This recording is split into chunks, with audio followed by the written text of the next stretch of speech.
يا الله يا رحمن يا رحيم يا كريم. الحمد لله رب العالمين، والصلاة والسلام على سيد المرسلين محمد وعلى آله وأصحابه أجمعين، أما بعد. أعوذ بالله من الشيطان الرجيم، بسم الله الرحمن الرحيم. ثم جعلناك على شريعة من الأمر فاتبعها ولا تتبع أهواء الذين لا يعلمون. وقال الله تعالى: اتبعوا ما أنزل إليكم من ربكم ولا تتبعوا من دونه أولياء. صدق الله العظيم. وقال النبي صلى الله عليه وسلم: لا يؤمن أحدكم حتى يكون هواه تبعا لما جئت به، أو كما قال عليه الصلاة والسلام.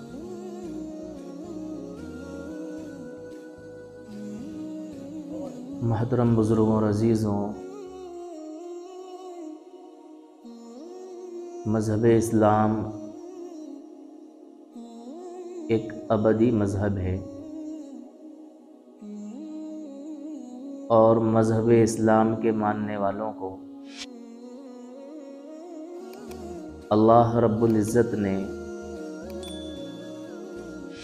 رہتی دنیا تک کے لیے ایسے اصول اور قوانین دے دیے ہیں، جو اصول اور قوانین ہر زمانے کے اعتبار سے کامل و مکمل ہیں، اور یہ دین شروع سے لے کے آخر تک، جب سے یہ دنیا قائم ہے اور جب تک یہ دنیا رہے گی، اپنی کامل و مکمل صورت میں موجود ہے۔ اسلام کے علاوہ جو دوسرے ادیان ہیں، یا تو وہ انسانوں کی ذہن سازی کا، انسانوں کی ذہن سازی کی کرشمہ سازی ہے، یا ان کے دینوں میں تحریف اور رد و بدل کر دی گئی ہے۔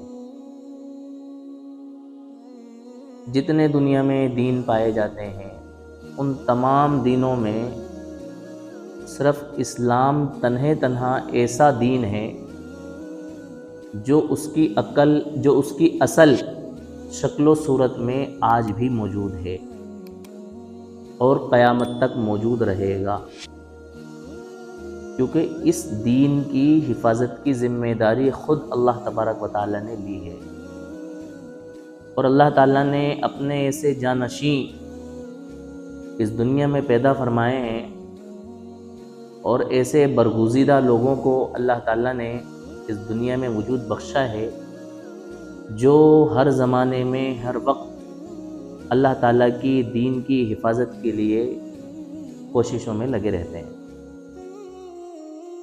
دیگر مذاہب میں ایسا نہیں ہے، یا تو ان کے مذہبوں کو عقل مند لوگوں نے اپنی عقل کے ذریعے ایک دین بنا کر کے پیش کر دیا، یا جو واقعتاً دین حقہ تھے بعد میں وہ منسوخ ہو گئے، جیسے عیسائی مذہب، یہودی مذہب، یہ واقعتاً آسمانی مذہب تھے۔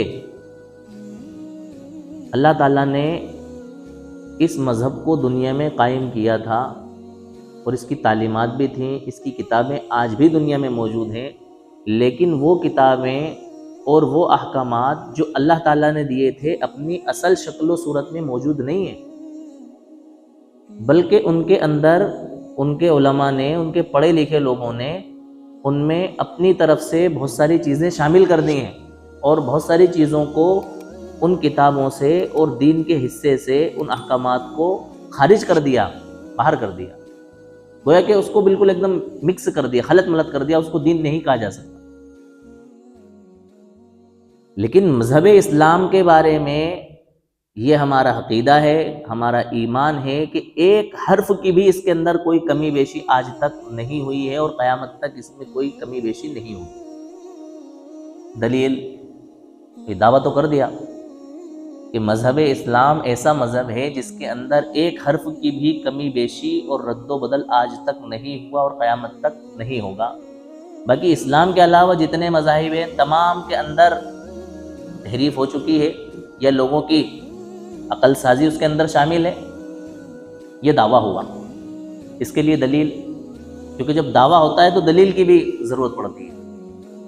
دلیل یہ ہے کہ دنیا میں جتنے مذہب پائے جاتے ہیں ان تمام مذہب کے ماننے والے لوگوں میں اور اسلام کے ماننے والے لوگوں میں اگر ہم کمپیئر کریں تو ہمیں یہ بات سمجھ میں آتی ہے کہ جتنی عقیدت، جتنی محبت، جتنا جذبہ مذہب اسلام کے ماننے والوں کو اپنے مذہب کے متعلق ہے، اتنا جذبہ، اتنی عقیدت دیگر مذاہب کے لوگوں کو ان کے مذہب سے نہیں ہے۔ یہ اس کی کھلی دلیل ہے، کیونکہ ان میں کی اکثریت ان چیزوں کو سمجھ رہی ہوتی ہے کہ بھئی یہ دین کا حصہ نہیں ہو سکتا، اس لیے وہ ان چیزوں پر اپنا دھیان نہیں لگاتے ہیں، اور ان کے پڑھے لکھے لوگ ان باتوں کو سمجھ رہے ہوتے ہیں کہ اس طرح کی چیز دین نہیں بن سکتی۔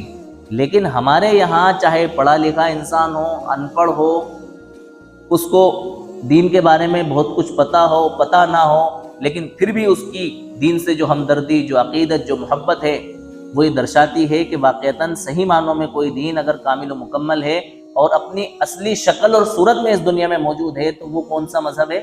مذہب اسلام۔ لیکن تاریخ گواہ ہے کہ جب سے یہ دنیا بنی ہے حق و باطل کا ہمیشہ مقابلہ رہا ہے اور آندھیاں ہمیشہ چلتی رہی ہیں، اور دین اسلام کے چراغ کو گل کرنے کے لیے، بجھانے کے لیے ایسے تھپیڑے اور طوفان دنیا میں آئے ہیں جنہوں نے اپنی تمام تر کوششیں کی ہیں، لیکن اس کے باوجود وہ حق کو دبا نہیں سکے ہیں، ہمیشہ باطل کو ہی منہ کی کھانا پڑی ہے۔ ایسا ہی کچھ ہمارے اپنے دور کے اندر بھی چل رہا ہے کہ مذہب اسلام کے کچھ احکامات کو نکال کر، ان کو واضح کر کے، ان کے اندر کمی ظاہر کر کے، ان کو لوگوں کے سامنے اجاگر کر کے یہ ثابت کرنے کی کوشش کی جاتی ہے کہ بھئی یہ 1400 صدی کا دور ہے اور 2025 کا دور ہے، اس 2025 میں وہ پرانی ریتی رواج اب قابل قبول نہیں۔ ایک بات اور میں بہت واضح کر دوں کہ ہمارے مذہب کے جو احکامات ہیں وہ احکامات ریتی رواج نہیں ہیں، ان احکامات کا تعلق ریتی رواج سے نہیں ہے۔ دیگر مذاہب کے اندر بہت ساری ریتی رواج بھی ان کے مذہب کا حصہ بن گئی ہیں، لیکن ہمارے مذہب میں ریتی رواج مذہب کا حصہ نہیں۔ یہ بات ہمارے سامنے 2 اور 2 4 کی طرح واضح ہے۔ تو بعض حضرات کو ہمیشہ اس دنیا میں ہر طرح کے لوگ رہتے ہیں، یہ کھلبلی مچتی رہتی ہے اور ان کے ذہن و دماغ کے اندر یہ باتیں آتی رہتی ہیں کہ بھئی اس دنیا میں اب بہت ترقی کا دور ہے، اس ترقی کے دور میں مسلمانوں کے اندر پرانا کلچر اور پرانی ریتی رواج پائی جاتی ہے، لہٰذا اس پرانے کلچر کو ختم کیا جائے، اس کے لیے قوانین بنائے جائیں، اس کے لیے کچھ ایسا اصول اور ضابطہ بنایا جائے کہ تمام لوگ نئی ریتی رواج کے حساب سے اپنے زندگی کو گزاریں اور اپنی زندگی کو آگے بڑھائیں۔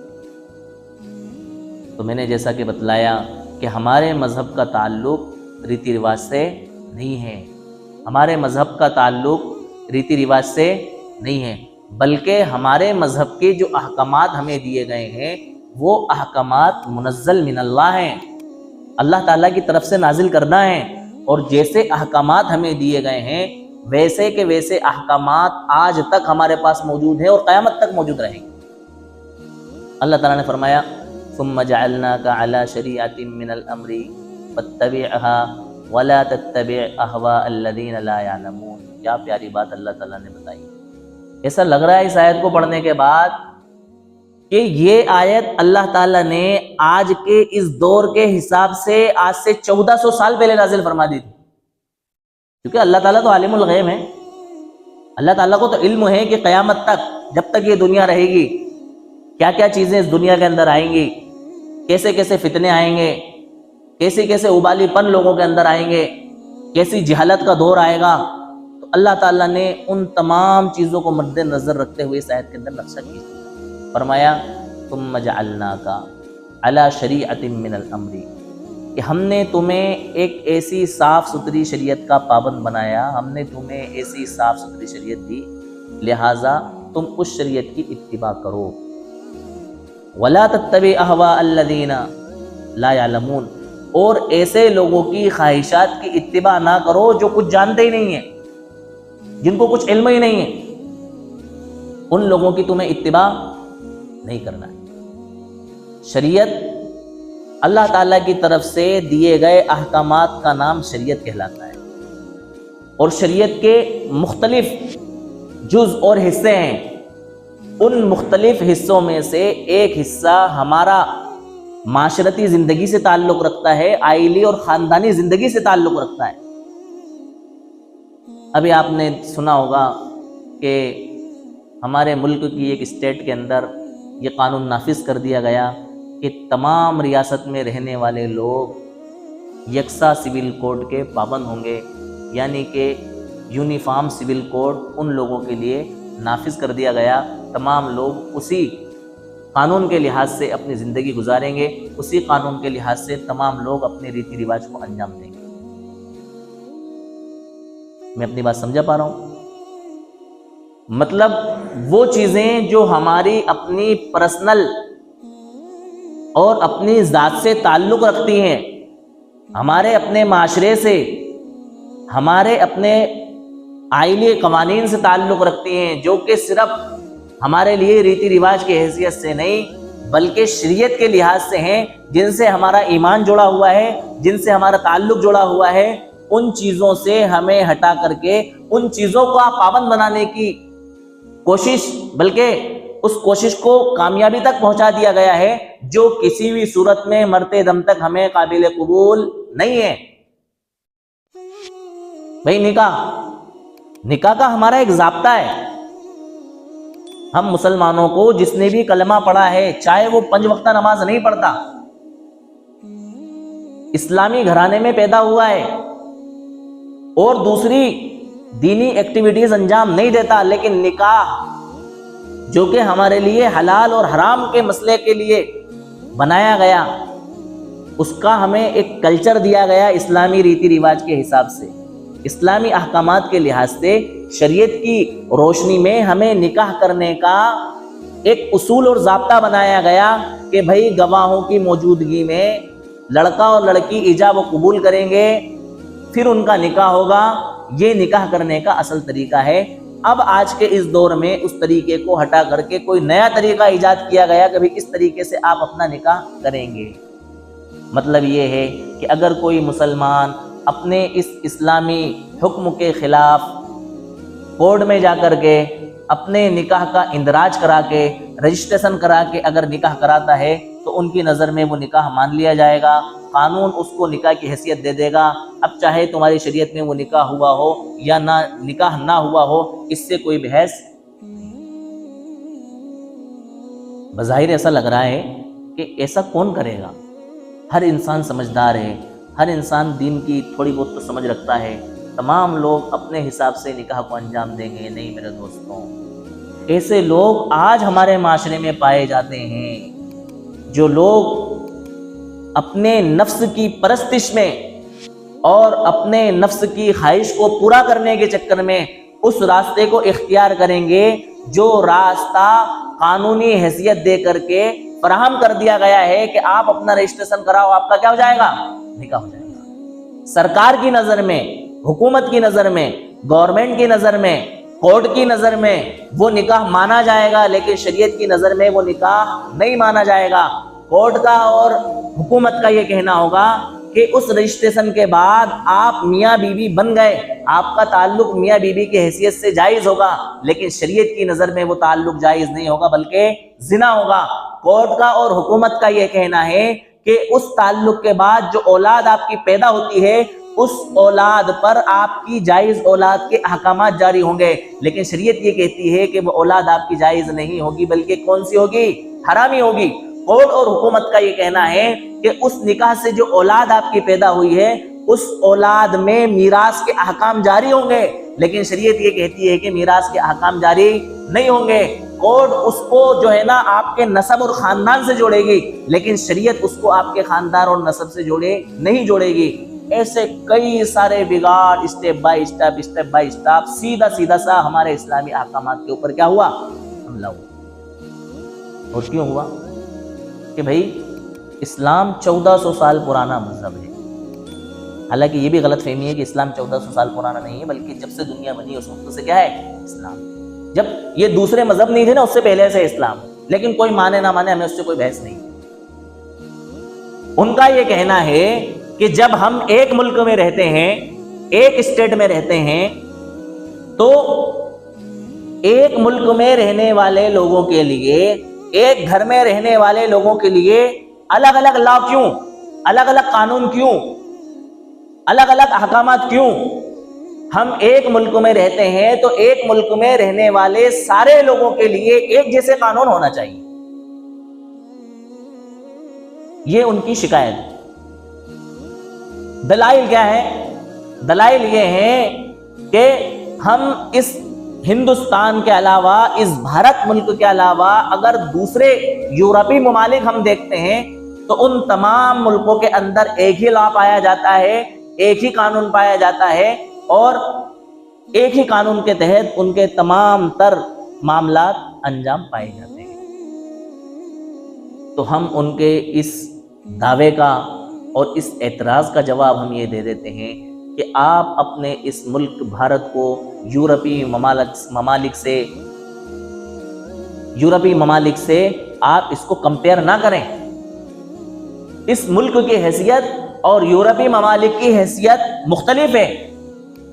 صدیوں سے اس ملک کے بسنے والے لوگ مختلف مسالک، مختلف مذاہب، مختلف ادیان، مختلف تہذیب، مختلف کلچر اور مختلف ریتی رواج کو ماننے والے لوگ ہیں۔ یہاں یکساں سول کوڈ نہیں چل سکتا، یہ صرف مسلمانوں کا مسئلہ نہیں ہے۔ اور مسلمان تو اپنے دین اور شریعت سے ایسی محبت کرتے ہیں، میں سمجھتا ہوں گنے چنے چند بے وقوف جاہل لوگوں کے علاوہ اکثر و بیشتر لوگ تمہاری عدالتوں میں یہ قوانین لے کر جائیں گے ہی نہیں، وہ اپنے قوانین خود نمٹائیں گے۔ جب شریعت کے اوپر بات آئے گی، ہمارے دین پر بات آئے گی، ہمارے ایمان پر بات آئے گی، ہمارے عقائد پر بات آئے گی، تو ہم تمہاری ان سڑی عدالتوں کے چکر نہیں لگائیں گے جہاں انصاف کی کوئی امید نہیں کی جا سکتی ہے، نہیں لگائیں گے مسلمان۔ ہم اپنے طور سے، اپنے مذہب کے لحاظ سے ہم اپنے احکامات انجام دیں گے اور اپنے شریعت کو نافذ کریں گے ہم اپنے اندر۔ تو میں یہ کہہ رہا تھا کہ جب سے یہ دنیا بنی ہے اور جب سے یہ ملک ہے، اس ملک کے اندر مختلف ذہنیتوں کے لوگ، مختلف مذہبوں کے لوگ، مختلف کلچروں کے لوگ، مختلف دینوں کے لوگ اور مختلف ریتی رواجوں کے لوگ زندگی گزارتے آئے ہیں۔ جب سب سے پہلے اسلام کے ماننے والے اس ملک کے اندر آئے تو انہوں نے مختلف ریتی رواج کے لوگوں سے ان کا واسطہ پڑا، اور مختلف مذہبوں کے ماننے والے لوگوں سے، مختلف ادیان کے ماننے والے لوگوں سے ان کا واسطہ پڑا، اور انہوں نے ان مذہب اسلام کے ماننے والوں کو اس لیے ایکسیپٹ کر لیا کہ ہمارے یہاں بے شمار مذاہب پائے جاتے ہیں، اگر ایک اور مذہب کا اضافہ ہمارے ملک میں ہو جاتا ہے تو کون سی بری بات ہے۔ اس بات کو لے کر کے انہوں نے ہمارے ان لوگوں کو جو اسلام لے کر کے مسلمان ہونے کی حالت میں اس ملک کے اندر آئے، ان کو کیا کرا؟ ایکسیپٹ کرا، قبول کیا۔ دوسری دلیل یہ ہے کہ جب اس ملک میں انگریزوں کا راج ہوا تو انگریزوں کو اس ملک سے بھگانے کے لیے جو کوششیں چلیں تو اس کے اندر ہر مذہب کے ماننے والے نے، ہر کلچر کے ماننے والے نے، ہر تہذیب کے ماننے والے نے انتھک کوشش کی اس ملک کو آزاد کرانے کے لیے۔ جو ان کا جذبہ تھا اس ملک کو آزاد کرانے کے لیے، وہ یہ تھا کہ یہ ملک آزاد ہونے کے بعد سیکولرزم پر چلے گا. کائے پر چلے گا؟ سیکولرزم پر چلے گا. یہ ایک جمہوری ملک ہوگا. اگر یہ اعلان کر دیا جاتا کہ آزادی کے بعد یہ ملک ہندوازم پر چلے گا، قسم خدا کی مسلمان اس ملک کی آزادی میں حصہ نہیں لیتے.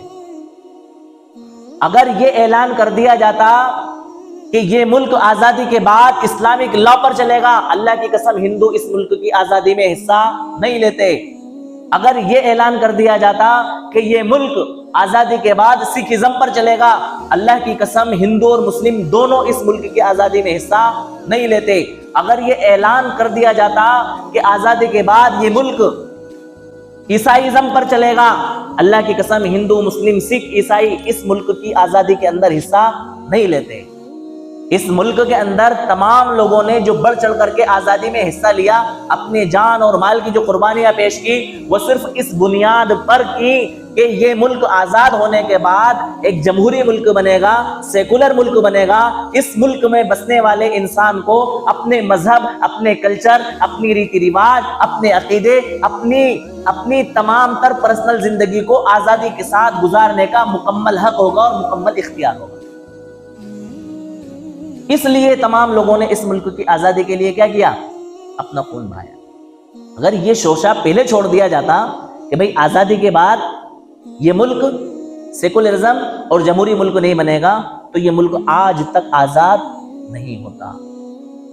دوسری چیز، جب یہ ملک آزاد نہیں ہوا تھا تو اس سے پہلے ہی برٹش گورنمنٹ کے زمانے میں 1937 کے اندر مسلمانوں کے لیے شریعت ایپلیکیشن ایکٹ تیار کیا گیا مسلم پرسنل لا کے نام سے، کہ مسلمانوں کو ان کے ذاتی معاملات میں، معاشرتی معاملات میں، آئلی معاملات میں ان کی شریعت کے حساب سے چلنے کی مکمل آزادی ہے. مسلمانوں کے پرسنل لا سے چھیڑ چھاڑ نہیں کی جائے گی کسی بھی صورت میں. یہ ہمیں اعتماد دلایا گیا. 1936 کی کانگریس کی میز کانفرنس میں گاندھی جی نے یہ اعلان کیا کہ مسلمانوں کو، یعنی کہ اقلیتوں کو، ہمیں الپ سنکھیک کہا جاتا ہے نا ہندی میں، اور اردو میں کیا کہا جاتا ہے؟ اقلیت، یعنی کم. ہم دوسرے لوگوں کے مقابلے میں ہماری حیثیت کیا ہے؟ کم ہے.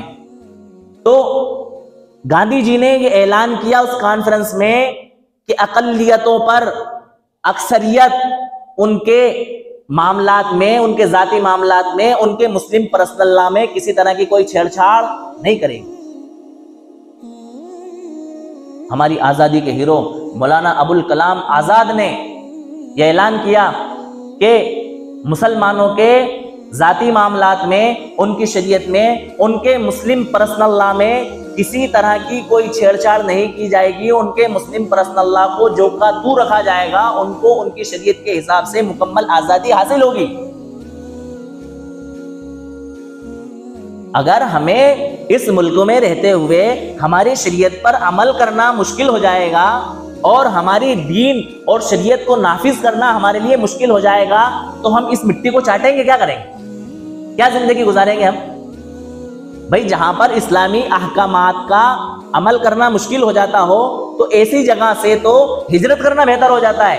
اس ملک کے لیے ہم نے آزادی میں اپنا خون اس لیے تھوڑی بہایا تھا کہ ہم تمہارے رحم و کرم کی بھیک مانگتے رہیں گے اور تمہارے محتاج بنے رہیں گے، اور تم جو کچھ ہمارے اوپر ایک کے بعد ایک جو کچھ احکامات ہمارے اوپر نافذ کرتے جاؤ گے اور جو کچھ پابندیاں اور دھمکیاں ہمارے اوپر لگاتے جاؤ گے، ہم سہتے جائیں گے. نہیں، یہ ہم کسی بھی صورت میں برداشت کرنے والے نہیں ہیں. یہ ہمارا جمہوری حق ہے، یہ ہمارا قانونی حق ہے. ہم جمہوریت کے دائرے میں رہتے ہوئے جس طرح سے ہم سے ممکن ہو سکے گا، ہم اپنے حق کو کسی بھی صورت میں تم کو چھیننے کی اجازت نہیں دیں گے.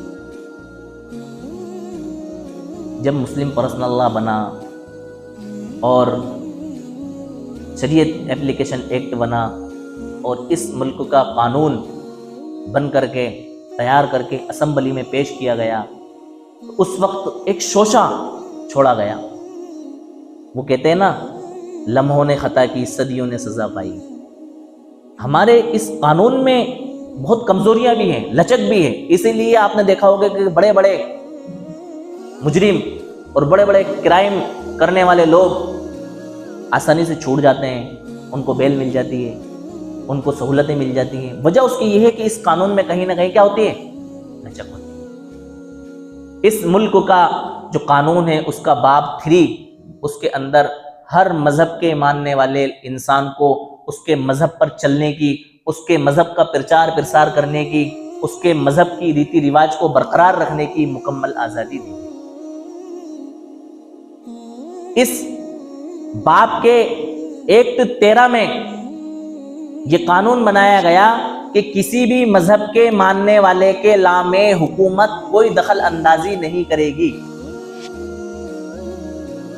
کیا قانون بنایا گیا؟ کوئی دخل اندازی نہیں کرے گی. اور دفعہ 25 میں ہر مذہب کے ماننے والے کو اس کے مذہب کے تمام تر اختیارات دیے گئے. یہ اس کے بنیادی مذاہب. اس سے پہلے آپ ایک بات سمجھ لیں تاکہ بات سمجھنا آسان ہو. ہمارے ملک کا جو قانون ہے وہ قانون 2 پوائنٹ پر ہے. ایک کو کہا جاتا ہے بنیادی حقوق، دوسرے کو کہا جاتا ہے رہنما اصول. بنیادی حقوق کا تعلق اکثر و بیشتر ہر مذہب کے ماننے والے کے مذہب سے، اس کی ذاتی زندگی سے، اس کی معاشرتی زندگی سے، اس کی آئلی زندگی سے. دوسرا جو ہے رہنما اصول، اس کا تعلق کرائم سے، فوجداری سے. قانون جو گورنمنٹ جو قانون چلاتی ہے، تمام کے تمام قوانین جن کا تعلق انسان کی خود پرسنل ذات کے ساتھ نہیں ہے، ان تمام قوانین کا تعلق کیسے ہے؟ رہنما اصول سے. اچھا، ان دونوں قوانین میں بنیادی حقوق والا جو قانون ہے، جو شوشہ ہے، جو پوائنٹ ہے، وہ رہنما اصول کے مقابلے میں بہت مضبوط ہے. اس کی دفعات میں یہ لکھا ہوا ہے کہ اس کے اندر کوئی رد و بدل اور کوئی تبدیلی نہیں ہوگی. کوئی حکومت ان بنیادی حقوق کو چینج اور تبدیل نہیں کر سکتی. اور رہنما اصول کے تحت یہ ہے کہ رہنما اصول میں حکومت وقتاً فوقتاً وقتوں کی ضرورت کے لحاظ سے اس کے اندر رد و بدل کر سکتی ہے اور چینجز کر سکتی ہے. اب ہوا یوں کہ ہمارے ملک کے قانون کی دفعہ 44 میں ریاستوں کو یہ اختیار دیا گیا، یہ حکم دیا گیا کہ وہ جب چاہیں قوانین کے اندر کیا کر سکتی ہیں؟ رد و بدل کر سکتی ہیں. اسٹیٹوں کے اندر رد و بدل کر سکتی ہیں. تو اس وقت جو مسلم ممبران پارلیمنٹ کے اندر موجود تھے، جناب ظہیر الدین صاحب، بیکو بوکر صاحب اور ایسے دیگر حضرات، انہوں نے اس شک کو سننے کے بعد، اس دفعہ کو سننے کے بعد فوراً ڈاکٹر امبیڈکر صاحب سے کہا کہ صاحب، جو کام 170 سال میں انگریز نہ کر سکے، جو کام مسلمان 500 سال میں نہ کر سکے، آپ نے یہ شوشہ چھوڑ کر کے اور دفعہ 44 کا اختیار ریاستوں اور اسٹیٹوں کو دے کر کے آپ نے ان کو منمانی کرنے کا کیا دے دیا؟ چانس دے دیا، موقع دے دیا آپ نے ریاستوں کو منمانی کرنے کا. تو ڈاکٹر امبیڈکر صاحب نے اس دفعہ کو ختم کرنے کی بجائے ہنستے ہوئے اور کسی کی نہ سنتے ہوئے یہ جواب دیا کہ جو حکومت بھی کسی کے پرسنل لا میں دخل اندازی کرے گی، وہ حکومت اس اسٹیٹ کے لوگوں کو بغاوت پر آمادہ کرنے کے سوا کوئی اور کام نہیں کرے گی. یعنی حکومت اگر کسی پرسنل لا میں چھیڑ چھاڑ کرے گی تو اس پرسنل لا کے ماننے والے لوگ اس حکومت کے کیا ہو جائیں گے؟ باغی ہو جائیں گے. اس سے حکومت کو نقصان ہوگا اور کوئی فائدہ نہیں ہوگا. اور آگے امبیڈکر صاحب نے یہ کہا کہ جو حکومت اس طرح کا قدم اٹھائے گی، میری نظر میں وہ سب سے بڑی بے وقوف حکومت ہے. اور یہ کہہ کر کے آپ نے اس بات کو ٹال دیا. اب آج جو ہمارے ملکوں میں ہو رہا ہے، یہی وہ شوشہ دفعہ 44، لمحوں نے خطا کی صدیوں نے سزا پائی، اسی شوشے کو اٹھا کر کے اور قانون کا حوالہ دے کر کے ریاستیں اپنے اپنے طور سے اپنی اپنی ریاستوں میں، اپنے اپنے اسٹیٹوں میں یہ دفعہ 44 کا فائدہ اٹھاتے ہوئے یکساں civil code, uniform civil code لاگو کر رہی ہیں اور نافذ کر رہی ہیں کہ بھئی ہمارے قانون میں اس کو نافذ کرنے کی کیا ہے؟ اجازت.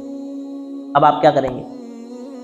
بھئی آپ کا قانون ریاستوں کو اختیار دے رہا ہے کہ دفعہ 44 کے تحت آپ جب چاہیں اپنی اسٹیٹ کے اندر اپنے قوانین میں کیا کر سکتے ہیں؟ رد و بدل کر سکتے ہیں. اب بھولے بھالے لوگ، ان کو کچھ عطا پتہ نہیں ہے، اور مسلمانوں کے علاوہ کسی کو کوئی تکلیف بھی نہیں ہے. کیوں؟ اس لیے کہ ان کے مذہب ان کی حقیقت پر مبنی ہے ہی نہیں. اگر کچھ ہیں تو کچھ لوگوں کو تکلیف ہے تو ان سے کچھ ہونا جانا ہے نہیں. لیکن مذہب اسلام آج بھی اور قیامت تک اپنی اصل شکل صورت میں موجود ہے، اپنی حقیقت پر ڈٹا ہوا ہے اور جمع ہوا ہے. لہٰذا اس کا سیدھا نقصان اگر کسی کو پہنچے گا تو وہ کس کو پہنچے گا؟ اسلام پر چلنے والے لوگوں کو پہنچے گا. تو ان ریاستوں کے جو اختیارات تھے ان کے حکمرانوں کے، ان حکمرانوں نے اپنی ریاست کی اس دفعہ 44 کا فائدہ اٹھاتے ہوئے ان احکامات کو کیا کر دیا؟ نافذ کر دیا۔